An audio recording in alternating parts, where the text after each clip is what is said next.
Crime की दुनिया में बहुत कम ऐसी स्टोरीज होती है जिनकी हैप्पी एंडिंग होती है, और ऐसा कई केसेस में देखा गया है कि आप उनसे कुछ ना कुछ सीखते ज़रूर हैं। आज की कहानी भी कुछ ऐसी है जिसके आखिर में आप कुछ इंपॉर्टेंट लेसन ज़रूर सीखेंगे और साथ ही में एक अच्छे नोट पर इस वीडियो को फिनिश करेंगे, खुश होकर जाएंगे। वीडियो में आगे बढ़ने से पहले बता दूं कि ये जो वीडियो है कम्प्लीटली पॉडकास्ट वीडियो होने वाली है, क्योंकि ना तो विक्टिम उसकी फ़ोटो ना जो अपराधी उनकी फ़ोटोज़ नेट या कहीं पर भी अवेलेबल है। So it will be podcast video, लेकिन बताता चलूँ कि स्टैंड अलोन वीडियो होने वाली है, जिसको सुनने के बाद आपको शायद किसी इमेज या किसी और चीज़ की ज़रूरत ना पड़े। 7 अक्टूबर 2011 एक लड़की तानिया अपने बेंगलोर से मुंबई के सफ़र पर निकलती है एक ट्रेन से। अब बेंगलोर से मुंबई की डिस्टेंस अच्छी खासी है, और अगर सफ़र में कोई हमसफ़र मिल जाए तो फिर बात ही क्या। तानिया का एक हस्बैंड है जिसका नाम है साहिल। वो बेंगलोर से मुंबई गया था किसी काम से, और मुंबई में काम पूरा होने के बाद वो तानिया को मुंबई बुला लेता है, इस उम्मीद में कि वो शायद उसको मुंबई घुमाएं और दोनों खुश होकर एक साथ बेंगलोर को लौट जाएं। तानिया को यहाँ पर अपने सामने ही की बर्थ पे 2 आदमी दिखते हैं। शुरुआत में बस हल्का फुल्का सा इंटरेक्शन होता है, हल्की फुल्की गुफ्तगू होती है, लेकिन धीरे धीरे बात बढ़ती है और तानिया इन लोगों से घुल मिल जाती है और एक अपना सा माहौल बन जाता है। शुरुआत में जब तानिया को चाय के लिए पूछा जाता है तो तानिया मना कर देती है, लेकिन धीरे धीरे इन लोगों के साथ चाय पीती है और खाने की चीज़ें भी शेयर करती है।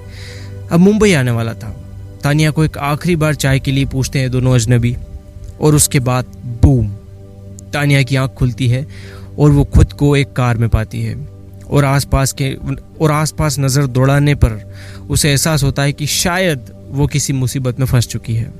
कार में वो उन्हीं 2 लोगों को देखती है जो कि उस ट्रेन में सामने वाली बर्थ पर बैठे थे। तानिया इन दोनों लोगों को मदद के लिए पुकारती है, इस उम्मीद में कि शायद इन लोगों का दिल अभी भी इतना ही अच्छा होगा जितना उनका ट्रेन में सफ़र के दौरान था, लेकिन चीज़ें अब बदल चुकी थी। तानिया को बताया जाता है कि वो किडनैप की जा चुकी है, और जिस कार में उसे बिठाकर ले जाया जा रहा था उसे देखकर तानिया को अंदाज़ा लग गया कि ये एक रेड लाइट एरिया है। आसपास कई ब्रोथल्स हैं और कहीं ना कहीं एक जिस्म फरोशी उसकी ज़िंदगी में दस्तक देने वाली है। 45,000 की कीमत तय होती है तानिया की, और ये दोनों लोग तानिया को एक कोठे के हवाले कर देते हैं, एक ब्रोथल के हवाले कर देते हैं, और नोट गिनकर निकल पड़ते हैं शायद अपने अगले शिकार की तलाश में। इधर तानिया का पति साहिल अपनी बीवी को लेने स्टेशन पर पहुंचता है, लेकिन उसे सारे लोग बाहर निकलते हुए दिखाई देते हैं, लेकिन तानिया कहीं नहीं। वो तानिया को कॉल करने की कोशिश करता है, लेकिन तानिया का कॉल भी नहीं लगता। अब तानिया ब्रोथल में फंस चुकी थी और साहिल इस उधेड़बुन में कि उसकी बीवी आखिर कहाँ गई होगी। अब कोठे में तानिया को फोर्स किया जाता है कि वो आने वाले कस्टमर्स के साथ फिजिकल हो और ब्रोथल की आमदनी बढ़ाने में उनकी मदद करे, क्योंकि उन्होंने तानिया के लिए 45,000 रुपये दिए थे, तो जाहिर सी बात है वो उस 45,000 की वसूली भी करना चाहेंगे। क्योंकि बेसिकली देखा जाए तो तानिया तो एक खरीदी हुई चीज़ थी जिससे इन लोगों को मैक्सिमम आउटपुट निकालना था, और इन लोगों को पता भी था कि किस तरह से नई लड़कियों से ये सब करवाया जाता है। कई दिन गुजरते हैं, लेकिन तानिया इस धंधे में उतरने से साफ इनकार कर देती है और अपनी ज़िद पर अड़ी रहती है कि वो कभी भी इस जिस्म फरोशी के धंधे में नहीं उतरेगी, और वो उनसे बार बार रिक्वेस्ट करती है कि उसको घर जाने दिया जाए, अपने पति से मिलने दिया जाए।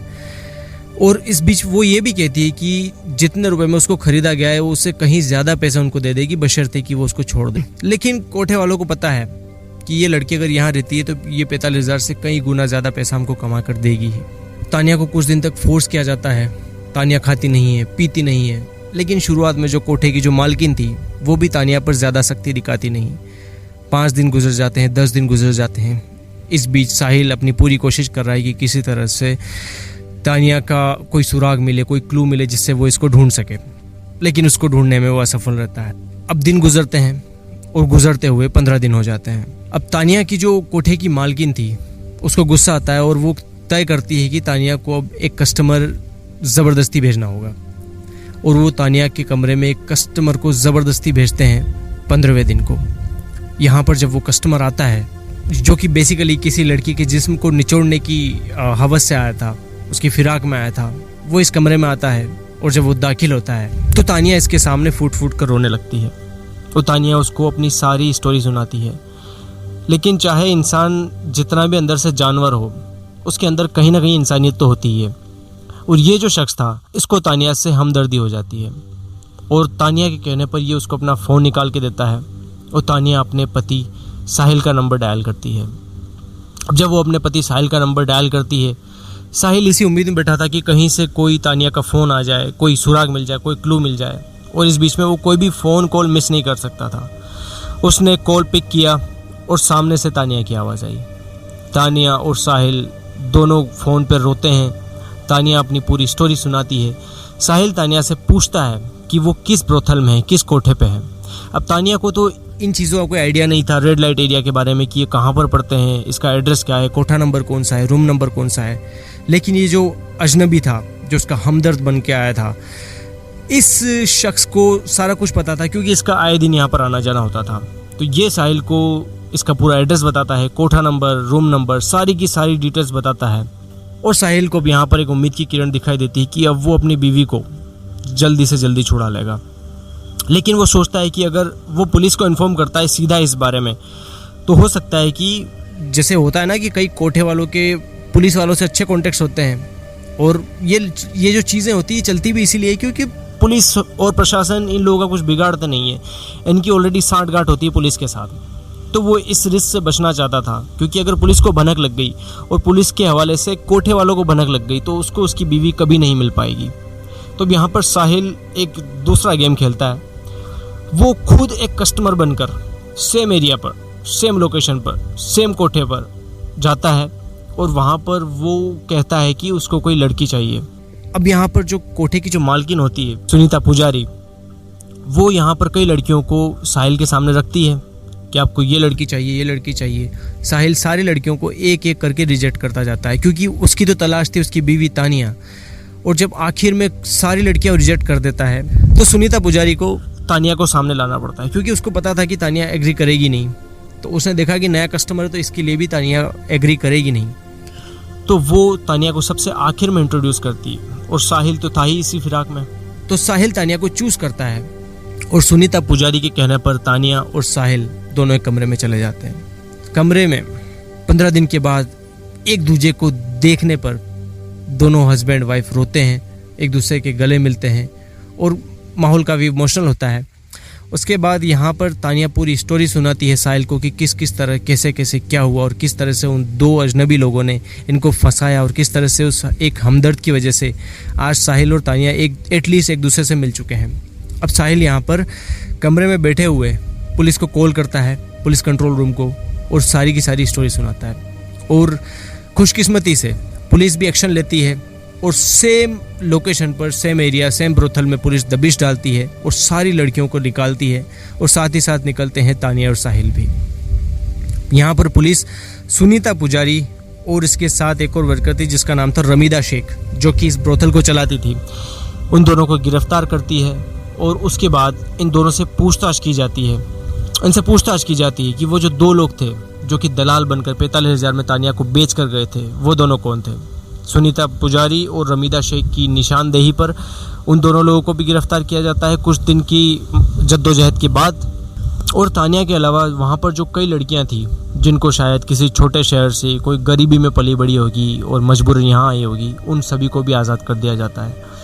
लेकिन मैं सोचता हूँ कि तानिया खुशकिस्मत थी कि वो इस जंजाल से निकल गई, लेकिन ऐसी कई तानिया होगी जो आज भी किसी ब्रोथल में किसी गैर मर्द के साथ हम बिस्तरी कर रही होगी मजबूरन, लेकिन उसके पास कोई ऑप्शन नहीं है, ना ही कोई साहिल उसको छुड़ाने आने वाला है, ना ही उसके घर वाले उनको छुड़ाने आने वाले हैं। और इनफैक्ट उनको तो पता भी नहीं है कि उनका भविष्य क्या है। उनको ये भी पता नहीं है कि वो यहाँ से कैसे निकलेगी, इस जिस्म फरोशी के धंधे से कैसे बाहर आएंगी।